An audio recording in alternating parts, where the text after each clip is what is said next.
Hello friend, एक बार फिर आप सभी का हार्दिक स्वागत है आपके चैनल मिस डीडीएस क्लासेस में। आज हम एक बार फिर लेके आए हैं वीबीएसपीयू बीएड 4 सेमेस्टर का पाठ्यक्रम में भाषा पेपर का ये इंपॉर्टेंट क्वेश्चन जो कि आपके प्रीवियस ईयर में पूछा जा चुका है। तो वीडियो को पूरा देखिएगा, पसंद आएगा तो लाइक शेयर और चैनल को सब्सक्राइब नहीं किया तो प्लीज़ चैनल को सब्सक्राइब कर लें, बेल बटन को भी प्रेस कर दें ताकि आने वाली इंपॉर्टेंट वीडियोज़ की नोटिफिकेशन आपको मिलती रहे।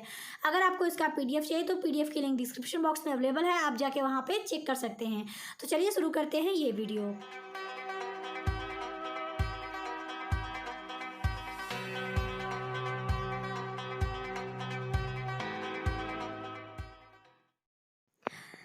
सबसे पहले हम बात करते हैं आज के क्वेश्चन की। तो क्वेश्चन है कि शिक्षण शास्त्र में प्रयोजना आधारित अधिगम को समझाइए, यानी जिसे हम प्रोजेक्ट बेस्ड लर्निंग भी कहते हैं, इसे PBL शॉर्ट में कहा जाता है। ठीक है, तो ये क्वेश्चन आपके लॉन्ग आंसर टाइप क्वेश्चन में पूछा जा चुका है। आप 2020 का अगर पेपर देखें तो अगर हम बात करें इसका, यहाँ पे मैंने एक और क्वेश्चन लिखा है कि PBL के चरण और लाभ के बारे में बताइए। ये मैंने अथवा करके क्वेश्चन लिखा है क्योंकि इस क्वेश्चन का जो आंसर है उसके अंतर्गत आप चरण और लाभ दोनों के बारे में देखेंगे। तो अगर आपका क्वेश्चन केवल ये पूछता है कि PBL के चरण क्या क्या हैं और इसके होने वाले लाभ क्या हैं, तो उन क्वेश्चन का भी आंसर आप इस वीडियो के माध्यम से दे सकते हैं। ठीक है, तो अब हम बात करते हैं उत्तर की। तो सबसे पहले आप हेडिंग डालेंगे प्रयोजना आधारित अधिगम। तो इसमें आप लिखेंगे कि प्रयोजना आधारित अधिगम को हम अन्य नामों से भी जानते हैं, जैसे परियोजना आधारित अधिगम, परियोजना आधारित शिक्षा, प्रोजेक्ट बेस्ड लर्निंग यानी PBL इत्यादि। ठीक है, आगे लिखेंगे कि प्रयोजना आधारित अधिगम एक निर्देशात्मक पद्धति है जो छात्रों को एक आकर्षक अनुभव के माध्यम से ज्ञान और कौशल को लागू करके सीखने के लिए प्रोत्साहित करती है। यानी यहाँ पे बताया गया है कि पहले तो परियोजना, जो हमारा परियोजना आधारित अधिगम है वो किन किन नामों से जानते हैं वो मैंने यहाँ पे बताया हुआ है। क्योंकि अगर आपको क्वेश्चन में पूछ दे कि परियोजना आधारित शिक्षा के बारे में या प्रोजेक्ट बेस्ड लर्निंग के बारे में अलग से कैसे पूछ देता है, तब भी आपको घबराने की जरूरत नहीं है, आपको सेम यही आंसर देना है। फिर यहाँ पर बताया गया है कि ये जो अधिगम है यानी परियोजना आधारित अधिगम है, ये किस तरह की पद्धति है और छात्रों को इससे क्या जो है बेनिफिट है, वो सभी यहाँ पे बताया गया है। अब आगे के पॉइंट में लिखेंगे कि प्रोजेक्ट बेस्ड लर्निंग एक शिक्षण पद्धति है जिसमें छात्र वास्तविक दुनिया और व्यक्तिगत रूप से सार्थक परियोजनाओं में सक्रिय रूप से संलग्न होकर सीखते हैं, यानी शामिल होकर सीखते हैं। कोई भी जैसे ये एक तरह की शिक्षण पद्धति है जो कि शिक्षण प्रक्रिया को पहले तो बहुत वास्तविक दुनिया से जोड़ती है, साथ ही व्यक्तिगत रूप से भी चीज़ों के साथ बच्चे इन्वॉल्व हो सकें, यानी सक्रिय होकर उनके साथ जुड़कर कोई भी चीज़ सीख सकें, इसके लिए वो हमेशा मोटिवेट करती है, यानी उसमें हेल्प करती है, मदद करती है। आगे लिखेंगे कि परियोजना आधारित शिक्षा प्रभावी रूप से सैद्धांतिक और व्यवहारिक शिक्षा के बीच की खाई को पाटती है तथा सच्चे ज्ञान, पहल और विषय की बेहतर समझ को बढ़ावा देती है। इस चीज़ को आप इस तरह से समझिएगा कि जो पहले की शिक्षण प्रणाली हमारी रही है वो क्या है, वहाँ पर पहले तो वो आपका अध्यापक केंद्रित था, यानी शिक्षक केंद्रित प्रक्रिया होती थी। उसमें टीचर जो बता देता था बच्चे उससे ही सब पढ़कर याद करके सीखते थे। लेकिन जो परियोजना आधारित शिक्षा है, पहले तो इसमें किसी भी टॉपिक पे बच्चों को खुद से, यानी ये जो है वो छात्र केंद्रित प्रक्रिया एक तरह की है, इसमें बच्चे ही इन्वॉल्व होते हैं। इसीलिए यहाँ पर कहा गया है कि ये जो है वो सैद्धांतिक और व्यवहारिक शिक्षा के बीच की खाई को पाटती है और इसमें ज्ञान, पहल और विषय की बेहतर समझ को बढ़ावा मिलता है, क्योंकि बच्चे यहाँ पे इन्वॉल्व होते हैं, करके चीज़ों को सीखते हैं, इसीलिए ये ज़्यादा बेहतर होती है ये प्रणाली। बात करते हैं आगे। तो लिखेंगे कि अर्थात शिक्षण के पारंपरिक तरीकों के विपरीत परियोजना आधारित शिक्षा एक सहयोगी और अनुप्रयोग संचालित दृष्टिकोण है। यह वास्तविक दुनिया की स्थितियों का उपयोग वाहनों के रूप में करता है ताकि सीखने और पूछताछ की भावना को बढ़ाया जा सके, यानी बच्चे इन्वॉल्व हो चीज़ों का। अगर कोई चीज़ वो सीखना चाह रहे हैं तो सबसे अच्छा तरीका है कि आप क्वेश्चन जो भी बच्चों के मन में आते हैं उसे वो पूछें। तो ये जो आपका परियोजना आधारित शिक्षा है ये इस चीज़ के लिए बच्चों को मोटिवेट करता है, इसलिए हम इसको बेहतर जो है वो परियोजना आधारित शिक्षा या परियोजना आधारित अधिगम के रूप में जानते हैं। अब हम बात करेंगे परियोजना आधारित अधिगम के चरण की। तो यहाँ पे परियोजना आधारित अधिगम के विभिन्न चरण निम्नवत हैं। पहला है परियोजना की पहचान करना। तो परियोजना का विचार वास्तविक जीवन की किसी भी स्थिति से आ सकता है। उदाहरणार्थ, आप सेमिनार आयोजित करने के लिए परियोजना तैयार करने के बारे में सोच सकते हैं। आपको परियोजना की उपयोगिता और इसके प्रभाव को समझने की आवश्यकता है। यानी अगर कोई भी परियोजना के बारे में हमको जानना है, यानी कोई भी परियोजना आधारित अधिगम का अगर हमको चरण की बात करें तो सबसे पहले हमको ये जानना है, उसकी पहचान करनी है कि परियोजना क्या है। तो वो जो भी परियोजना होगी वो किसी भी आपके वास्तविक जीवन से भी रिलेटेड हो सकती है, यानी कहीं से भी वो आ सकती है, किसी भी स्थिति में आ सकती है। आपको उसकी पहचान करना ज़रूरी है कि वो उसकी उपयोगिता क्या है, उसके प्रभाव क्या क्या होंगे, यानी ये सब सारी चीज़ें आपको समझने की आवश्यकता होती है आपके पहले चरण के अंतर्गत। तो ये आपका पहला चरण हो गया। बात करते हैं आपके दूसरे चरण की, जो कि है योजना को परिभाषित करना।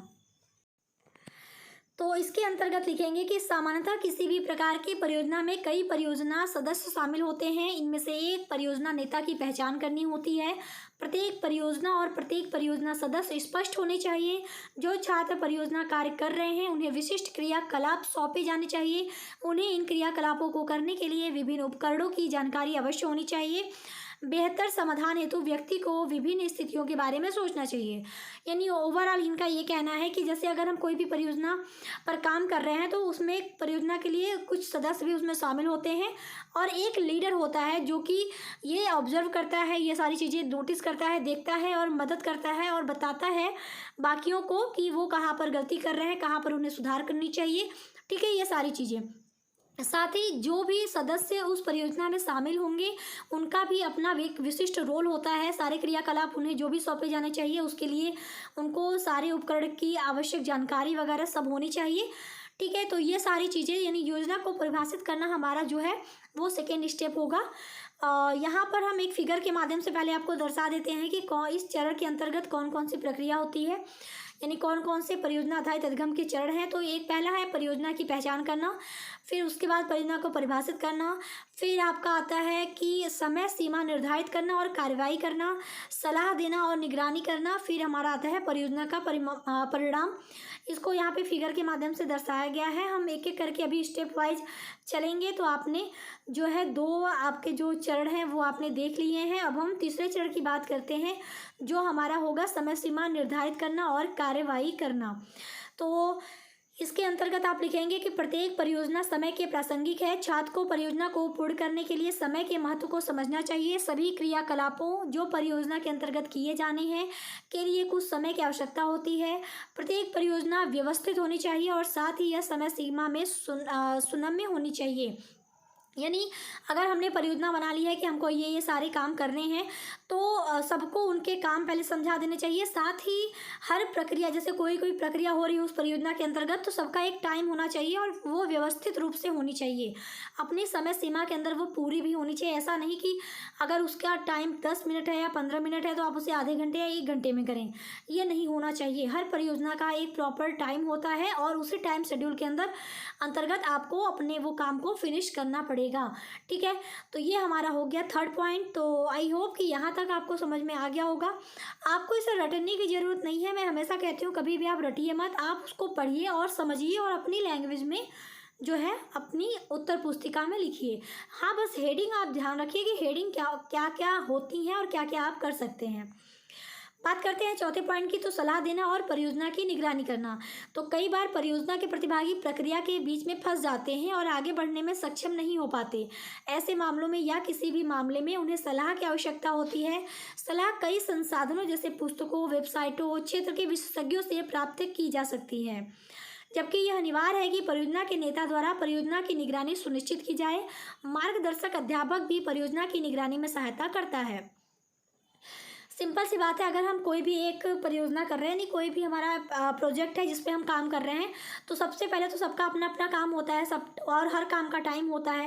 लेकिन कभी होता है कि कभी कभी लोग जो उस काम के लिए चुने गए हैं वो उस काम को नहीं कर पा रहे हैं या फिर हताश हो गए हैं, निराश हो गए हैं, तो उनको सलाह की ज़रूरत पड़ती है, क्योंकि कहीं वो ऐसा ना हो कि बिल्कुल हार मान के बैठ जाएं। तो यहाँ पे वो पुस्तकों का सहायता ले सकते हैं, वेबसाइट का ले सकते हैं या विशेषज्ञों की सहायता ले सकते हैं, और जो भी हमारा परियोजना का नेता है वो उनकी मदद कर सकता है। साथ ही अध्यापक भी निगरानी करने के दौरान उनकी मदद कर सकते हैं। पांचवा हमारा है परियोजना का परिणाम। तो व्यक्ति को समझना चाहिए कि परियोजना का परिणाम क्या हो सकता है। परिणाम एक या अधिक हो सकते हैं।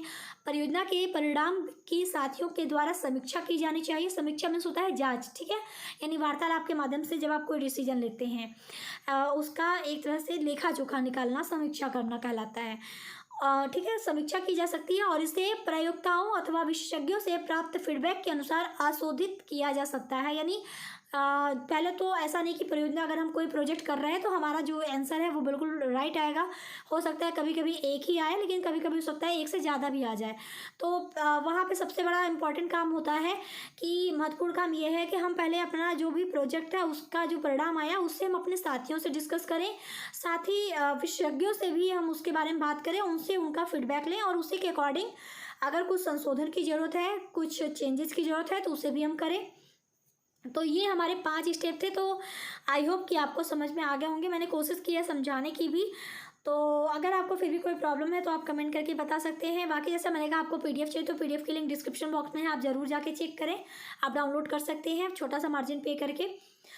अब यहाँ पे बात करते हैं परियोजना आधारित शिक्षा के लाभ, क्योंकि लॉन्ग आंसर था तो इसमें आपको सारी चीज़ें इन्वॉल्व करनी पड़ेंगी। अगर आप केवल लाभ आता है तब भी आपको ये टॉपिक लिखना है। तो यहाँ पे लिखेंगे कि प्रोजेक्ट बेस्ड लर्निंग एक शक्तिशाली शिक्षा पद्धति है जिसका छात्रों के लिए व्यापक लाभ है। इसको हम निम्न बिंदुओं के माध्यम से समझ सकते हैं। यानी कौन कौन से लाभ है, चलिए एक एक करके देख लेते हैं। पहला है सहयोग। तो सहयोग के दौरान बनने वाले रिश्ते पीबीएल का एक बड़ा हिस्सा है। प्रोजेक्ट पर काम करते समय करियर और उससे आगे के लिए अंतर्दृष्टि प्राप्त करने के दौरान छात्र समुदाय के सदस्यों के साथ संबंध भी बनाते हैं। सिंपल सी बात है, जब आप प्रोजेक्ट करते हैं कोई भी तो ऐसा नहीं कि आप अकेले करते हैं, ग्रुप में होता है। तो ग्रुप से जो ग्रुप के जो लोग होते हैं उनसे भी हमारा एक अच्छा बॉन्ड बनता है। तो अगर उनको कुछ प्रॉब्लम होती है तो हम उन्हें सहयोग करते हैं, हमें कुछ प्रॉब्लम होती है तो वो हमारा सहयोग करते हैं। तो ये एक सहयोग की जो भावना होती है वो इस जो प्रोजेक्ट आधारित जो शिक्षा है इसके अंतर्गत देखने को मिल जाती है। दूसरा है समस्या का समाधान। तो छात्र सीखते हैं कि उनके लिए महत्वपूर्ण समस्याओं को कैसे हल किया जाए जिससे वास्तविक सामुदायिक मुद्दे भी शामिल हैं। यानी समस्या का समाधान जो है हम इसके माध्यम से करते हैं। जो किस तरह से उन समस्याओं का हल किया जाए ये भी बच्चे सीखते हैं इसके अंतर्गत। तीसरा है रचनात्मकता। तो छात्र नए उत्पाद डिजाइन और परियोजनाओं के लिए संभावनाओं को नया करने के लिए रचनात्मक सोच कौशल लागू करते हैं। यानी कोई प्रोजेक्ट दिया जाए तो ऐसा नहीं कि अगर कोई किताबी प्रोजेक्ट है तो हम उसको उसके अकॉर्डिंग ही करते जाएं।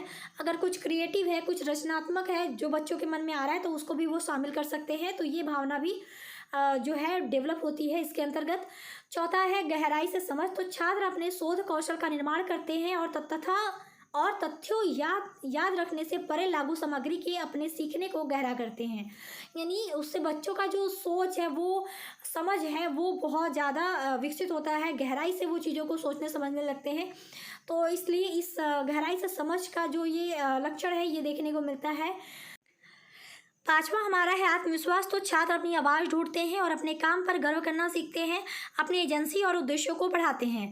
यानी जब इसके अंतर्गत एक सबसे अच्छी बात होती है कि बच्चों के अंदर खुद के लिए विश्वास बढ़ता है, यानी आत्मविश्वास की जो भावना है वो डेवलप होती है।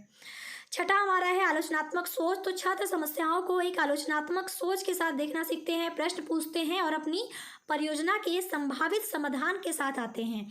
यानी जब वो खुद से एक्टिविटी करते हैं तो उनके मन में काफ़ी सारे डाउट्स आते हैं जिसको वो पूछते हैं।